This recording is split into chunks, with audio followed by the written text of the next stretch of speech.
తాతయ్యకి నమస్తే. పుష్ప సినిమా దగ్గర తొక్కిసలాట జరిగిందట. ఒక మహిళ కూడా మరణించిందట. పాపం కదా. పాపమేముందిరా నాయనా, పాపమేముంది. ఫస్ట్ రోజులు చూసి ఎలా పిల్లలతో పట్టుకున్నా ఆ జనాన్ని చూసైనా ఆడదానికి భయం వెయ్యాలా? పిల్లలు ఉన్నారు ఎలాగని ఎలాగెళ్ళిపోతుంది?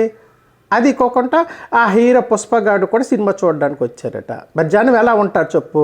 మరి ఆ జనంలో ఫస్ట్ సారి చూసేస్తామంటే ఎలాగవుతుంది చెప్పు? బుర్ర బుద్ధి ఉండాలి నాయన. కొంచెం జనం తగ్గిన తర్వాత వెళ్ళొచ్చు కదా. ఫస్ట్ రోజే చూసేయాలి. ఆడు నా ఫేవరు, ఆడు నా అభిమాని, ఇప్పుడు సచ్చింది ఇది, ఆ పిల్లల గతి ఏటవుతుంది? ఆలోచన చెయ్యాలా? కొంచెం జనాలను చూసుకొని వెనక్కి తగ్గిపోవాలి. అంతేగాని మనం రెచ్చిపోయి లోపలికి వెళ్ళిపోతుంటే ఇవి మానవ ప్రాణాలు రా. తొక్కేస్తే బతకరు, సహపడం కాకుండాను. సచ్చాడు. ఇప్పుడు ఎవడికి నష్టం? దానికి దాని కుటుంబానికి నష్టం. హీరోకి ఏమైనా నష్టం ఉందా? ఆలోచన చేసుకొని మనం కూడా చల్లగా ఉన్నప్పుడు, జనం తగ్గినప్పుడు సినిమాలను చూడాలి. అభిమానం ఏంట్రా అభిమానం? బాగుంటే సినిమా చూస్తాం, లేకపోతే లేదు. పైసాకు వస్తుందా టికెట్, పరక్కు వస్తుందా?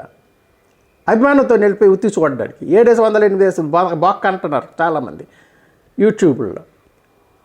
నాయనా అలా చేయకూడదు. సినిమా బాగుందని టాక్ వస్తే సినిమాకి వెళ్ళి థియేటర్కి వెళ్ళి చూడాలి. అందుకని మొదట్లో చూసేస్తాము. 100 రూపాయల టికెట్ 600-700 కొనుక్కుంటాము, 1000 రూపాయలు కొనుక్కుంటాము. ఏటి పిచ్చి కాకపోతే ఏటి?